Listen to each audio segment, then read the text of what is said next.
Escape from New York stands as one of cinema's most influential dystopian thrillers, yet beneath its gritty surface lies a labyrinth of behind-the-scenes revelations that most fans have never discovered. The film that gave us Snake Plissken, perhaps the coolest anti-hero in sci-fi history, carries secrets that fundamentally change how we understand its creation and legacy. What if I told you that Kurt Russell's iconic character almost didn't exist, or that the dystopian New York wasteland was created with less than a tenth of the budget of most modern action films? Let's pull back the curtain on John Carpenter's masterpiece and reveal the hidden machinery behind the chaos, the artistic gambles, production miracles, and cultural forces that shaped a film that continues to influence storytellers 4 decades later. These are the shocking revelations that transform how you see every frame of Escape from New York. The true genius of Escape from New York wasn't just in its premise of Manhattan as a maximum security prison. It was in how director John Carpenter and his dedicated team manufactured cinematic gold from the barest resources and studio skepticism. While fans have celebrated the film's dystopian aesthetic and Kurt Russell's legendary performance as Snake Plissken for decades, the deeper story reveals an unlikely alchemy of creative desperation, career-defining gambles, and technical innovation that forever changed action cinema. What most viewers never realized is that beneath the film's tough exterior lies a perfect storm of factors that shouldn't have worked. A Disney actor reborn as a hardened anti-hero, a director fighting for creative control, a minuscule budget stretched beyond imagination, and a prophetic vision of American anxiety that arrived at precisely the right cultural moment. The film we see today, influential, iconic, imitated countless times, emerged from a production that constantly teetered on the edge of disaster. The revelations from cast and crew over the years have illuminated just how precarious the film's journey was, from conception to cult status. Those survival stories and the ingenious solutions that emerged from necessity are written between every frame of the final cut. And it all began with a screenplay Carpenter wrote in the aftermath of Watergate, when trust in American institutions was at an all-time low. The transformation of Kurt Russell from Walt Disney's clean-cut golden boy to the eye-patched, gravelly-voiced Snake Plissken represents one of Hollywood's most dramatic career reinventions. Before donning the iconic eye patch, Russell had spent most of his career playing wholesome characters in family-friendly fare like the computer wore tennis shoes. The studio heads at Avco Embassy Pictures couldn't see past this image, initially rejecting Carpenter's insistence on casting Russell. "Disney would never let me be a badass," Russell later revealed in interviews. "John saw something in me nobody else did, including myself." That uncertainty extended to Russell himself, who approached the role with both excitement and trepidation. The actor has admitted he spent weeks developing Plissken's distinctive rasp, inspired partly by Clint Eastwood practicing it until his throat was raw, searching for the voice of a character who said more with silences than with words. What fans rarely consider is the professional risk this role represented. Russell was deliberately burning his Disney bridge, stepping into uncharted territory with no guarantee of success. "If I failed as Snake, there was no going back to what I was before," he confessed in a 2015 retrospective. It was professional life or death. Behind that iconic eye patch was an actor undergoing a complete metamorphosis, one that would forever alter his career trajectory and create one of cinema's most enduring anti-heroes. But the creation of Snake Plissken wasn't just Russell's transformation. It was the result of a pivotal casting decision that almost went in a dramatically different direction. When John Carpenter first shopped Escape from New York around Hollywood in the mid-1970s, the script attracted interest from several major studios. Paramount nearly greenlit the project in 1976, with Clint Eastwood in mind for Snake Plissken, but ultimately passed when executive changes shifted the company's production priorities. The casting journey for Snake Plissken remains one of Hollywood's most consequential what-if scenarios. Before Kurt Russell claimed the role, a murderer's row of action stars and leading men were considered. Charles Bronson, Tommy Lee Jones, Jeff Bridges, and even Chris Christopherson were all discussed as potential Pliskins. Each would have delivered a fundamentally different film. Snake needed to be dangerous but vulnerable, hardened but not inhuman, Carpenter explained years later. Most action stars of that era brought too much baggage. The audience already knew what they were getting. The stakes couldn't have been higher. The wrong actor would have transformed the film into just another action vehicle, losing the subversive edge that made it revolutionary. The decision to cast Russell wasn't just unconventional. It was actively opposed by studio executives who couldn't see past his Disney pedigree. It took Carpenter going to the mat for his chosen actor, essentially putting his own credibility on the line. "I told them if Kurt didn't work, they could fire me," Carpenter revealed in a director's commentary. "That's how certain I was." This casting gamble fundamentally redefined the film's DNA. Russell's Snake wasn't a standard-issue action brute, but something more complex. A reluctant anti-hero with a wounded quality beneath the tough exterior. Without Russell's unique interpretation, Snake Plissken might have been just another forgettable action protagonist instead of a cultural icon who still appears on T-shirts and posters decades later. The production team faced the seemingly impossible task of creating a futuristic prison wasteland of Manhattan on a budget that wouldn't cover craft services on most modern blockbusters. The dystopian Manhattan of 1997, portrayed in Escape from New York, stands as one of cinema's most memorable urban hellscapes. A walled prison island of burned-out buildings, savage inmates, and lawless territories. What's astonishing is how this nightmarish vision was achieved on a production budget of just $6 million, a pittance even by 1980 standards. "We had no money, but we had every problem a big production has," production designer Joe Alves revealed. The team faced a fundamental challenge: how to depict a ruined New York when they couldn't afford to shoot in New York. The solution came through creative desperation. St. Louis, Missouri, became the primary shooting location, chosen partially because sections of the city had been ravaged by fire in the 1970s, creating pre-made ruins that required minimal set dressing. The practical effects team worked miracles with limitations that would crush most modern productions. The glider sequence that brings Snake into Manhattan? Shot using a modified camera setup in a black room with a model aircraft. The digital wireframe image of Manhattan? Created using black tape on glass with green backlight, a practical effect that predated CGI. Even the famous shot of the World Trade Center with a crashed Air Force One was achieved using a painted miniature model.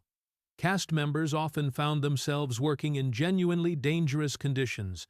Adrienne Barbeau, who played Maggie, recalled shooting in abandoned buildings with real rats, exposed wiring, and structural instability. "There were times when the floor didn't feel safe," she noted in interviews.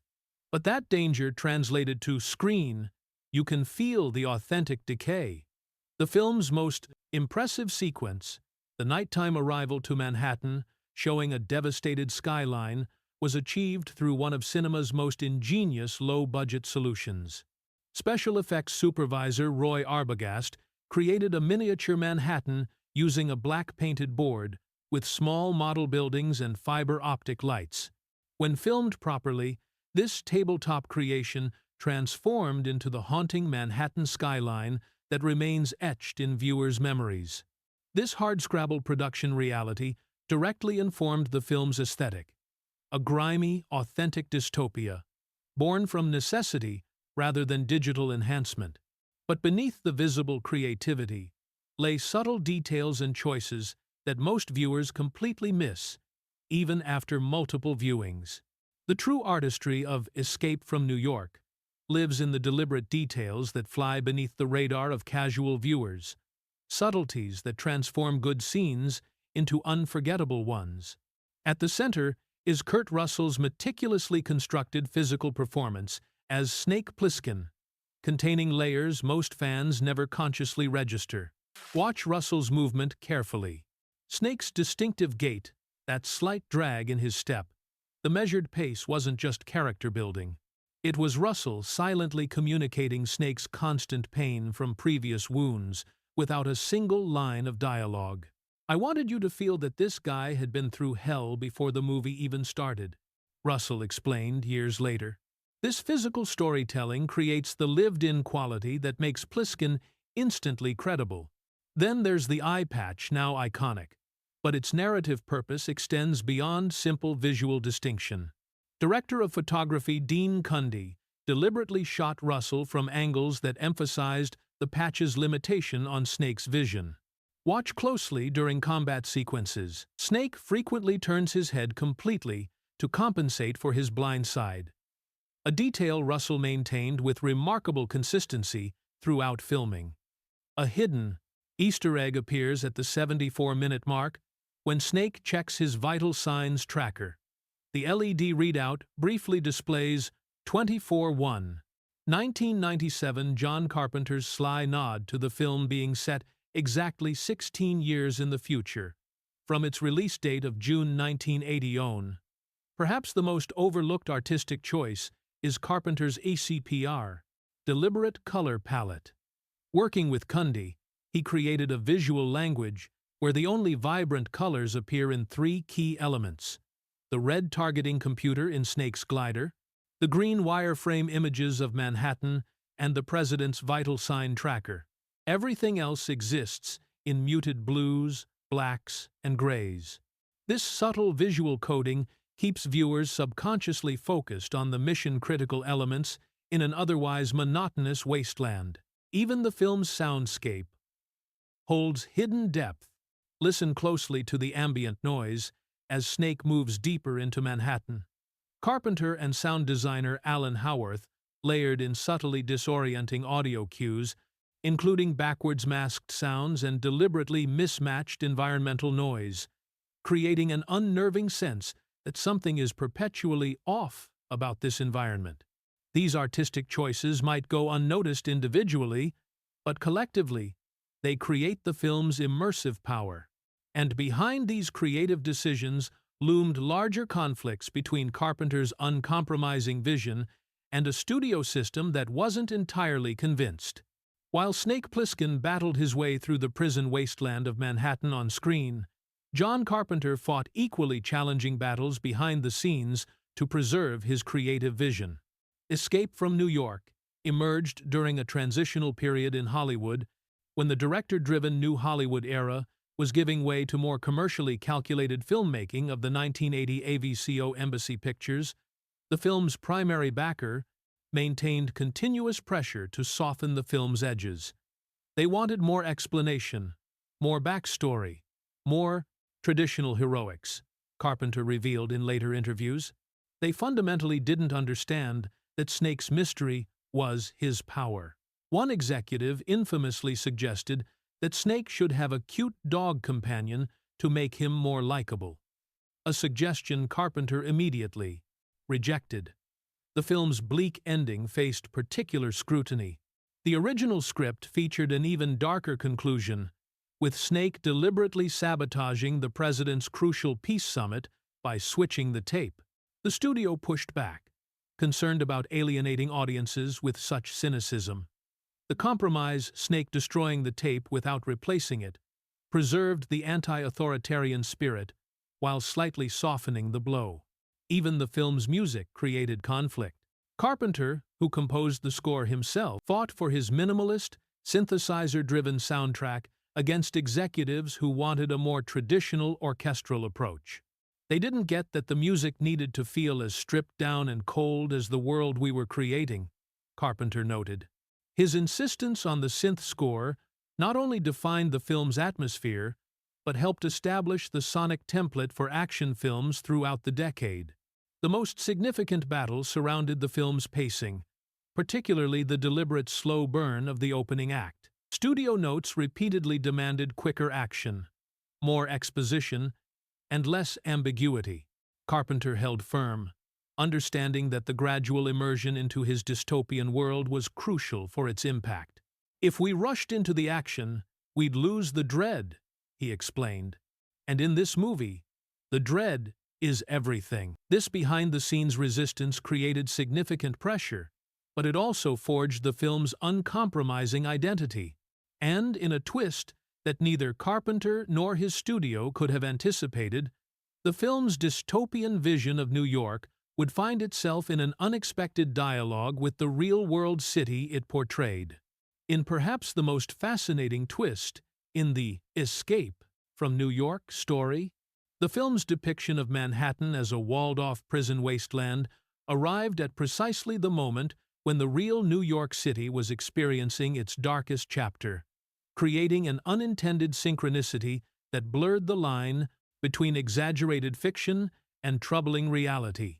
When Carpenter wrote the screenplay in the mid-1970, New York City stood at the brink of bankruptcy, infrastructure crumbling, and the infamous Fear City pamphlets warning tourists to stay away.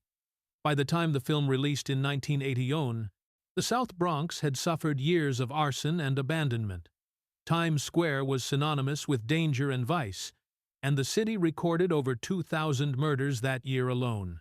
The film's premise of Manhattan as a containment zone didn't seem entirely far-fetched to many viewers. "People would ask me if we shot in New York because the set looked so authentic," Kurt Russell recalled in interviews.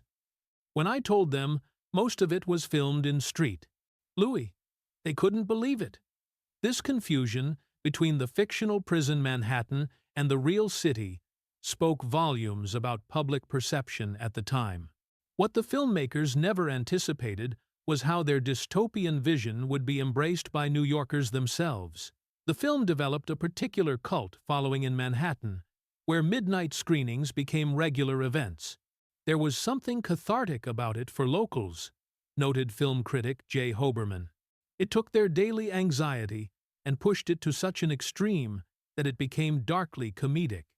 The greatest irony emerged in the decades that followed. As New York City underwent its remarkable transformation from the crime-ridden metropolis of the early 1980s to the sanitized, tourist-friendly destination of today, Escape from New York took on new meaning. A film created as speculative fiction now serves as a time capsule of urban fears that once seemed all too plausible. When Mayor Rudy Giuliani later implemented controversial policing policies in the 1990s, critics sometimes referred to Escape from New York as a reference point for over-enforcement. The film's vision of a walled-off urban space, managed through extreme security measures, had crossed from fiction into political discourse. This unexpected dialogue between film and reality contributed to the movie's lasting cultural impact, but it doesn't fully explain how a modestly budgeted dystopian action film transformed into one of cinema's most influential cult classics. Escape from New York opened on July 10, 1980, to modest box office success and mixed critical reception. With domestic earnings of approximately $25.2 million against its $6 million budget, the film was profitable, but hardly a blockbuster. Many critics appreciated its style and Russell's performance, while others dismissed it as excessively dark and pessimistic. By conventional Hollywood metrics, it would have been categorized as a modest success before fading into obscurity. What happened instead defied all industry expectations. The film's afterlife began almost immediately through home video. As VHS tapes became household fixtures in the early 1980s, Escape from New York found its true audience, viewers who could absorb its dystopian details through repeated viewings. Video stores reported it as one of their most consistently rented titles throughout the decade. Cable television further cemented its status, with regular rotation exposing new generations to Snake Plissken's adventure. "We knew something unusual was happening when people started showing up at conventions dressed as Snake," Carpenter recalled. "This was before cosplay was common, and suddenly we're seeing eye patches and trench coats everywhere."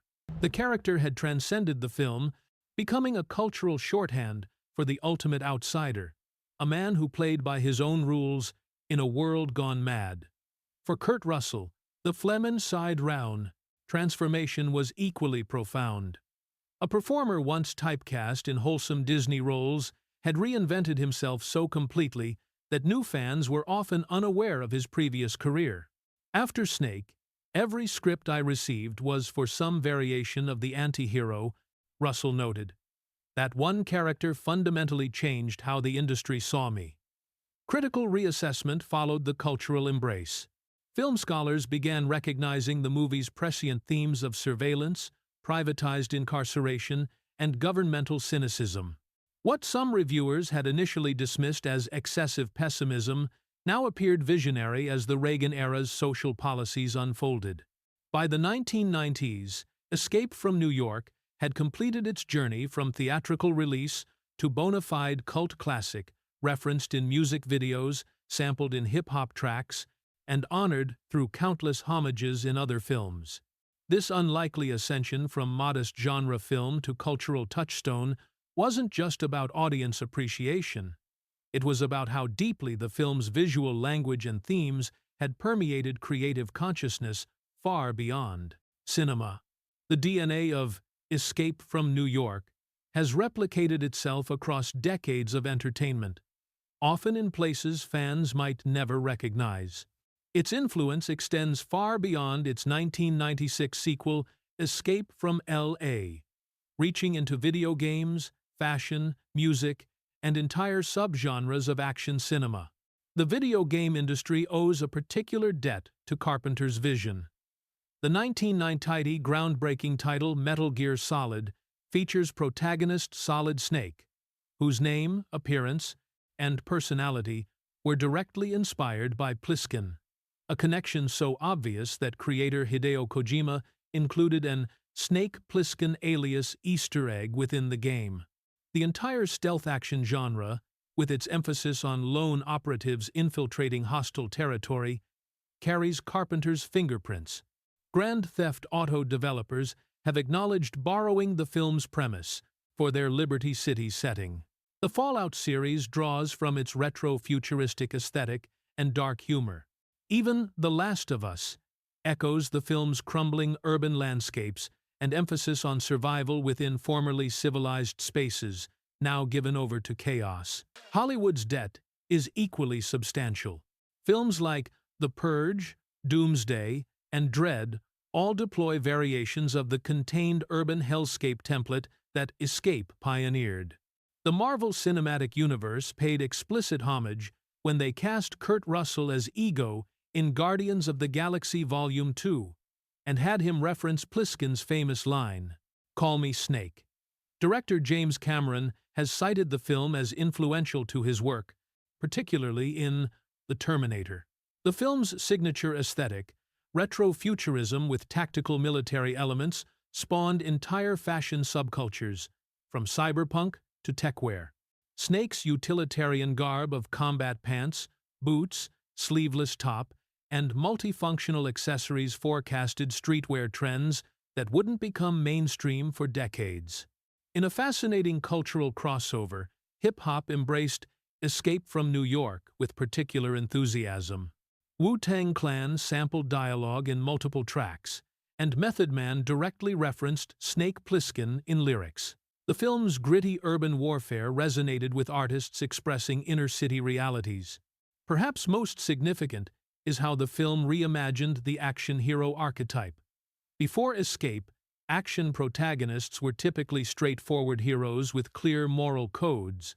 After Snake Plissken, the reluctant, morally ambiguous anti-hero became not just acceptable but expected. Without Snake, there might never have been a John McClane in Die Hard, a Wolverine in X-Men, or countless other complicated protagonists who do the right thing for the wrong reasons.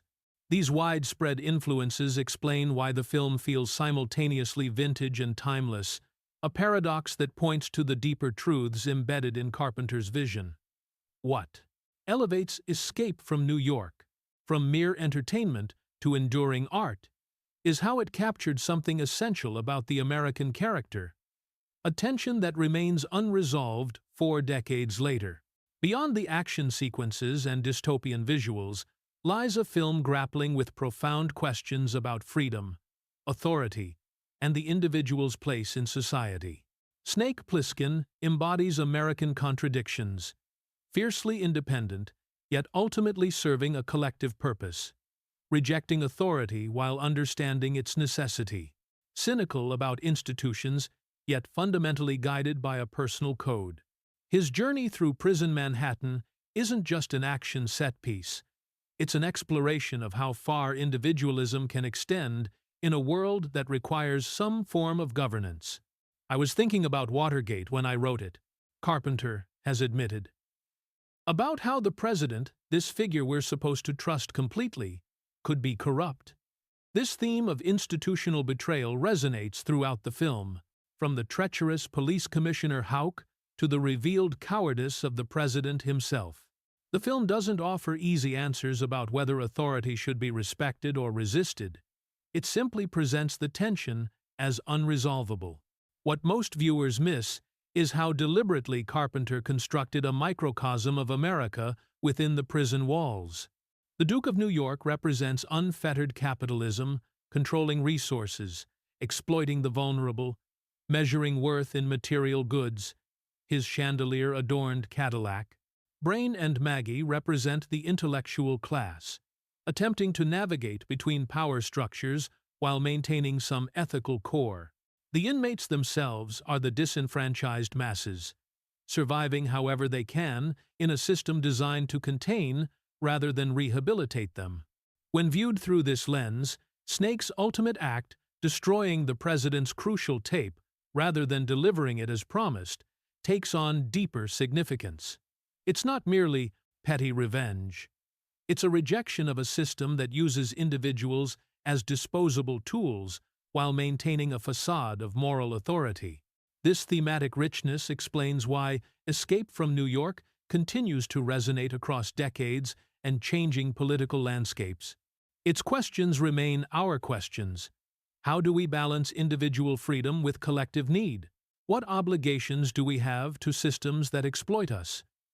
When does resistance become necessary? The film's greatest achievement isn't in answering these questions, but in embedding them within a thrilling genre package that allows audiences to engage with difficult ideas while being thoroughly entertained. This is the true secret that most fans never fully appreciate. Beneath the action lies a sophisticated political allegory that remains as relevant today as when it was created. Next time you watch Snake Plissken navigate the treacherous streets of prison Manhattan, look beyond the eye patch and attitude. Notice the meticulous world-building achieved with minimal resources, the political subtexts woven throughout, and Kurt Russell's nuanced physical performance conveying volumes without words. The film's true genius lies in these layers. A dystopian action film that doubles as social commentary. A low-budget production that outperformed its limitations through sheer creativity. From its troubled production to its cultural afterlife, Escape from New York represents cinema at its most resilient and influential. It reminds us that great films aren't always born from perfect conditions. Sometimes, the greatest creativity emerges from restriction, resistance, and the unwavering vision of artists determined to tell their story their way. If you've gained a new appreciation for this dystopian masterpiece, hit the like button and share your favorite Snake Plissken moment in the comments. After all, as the man himself might say, we're all in this prison together.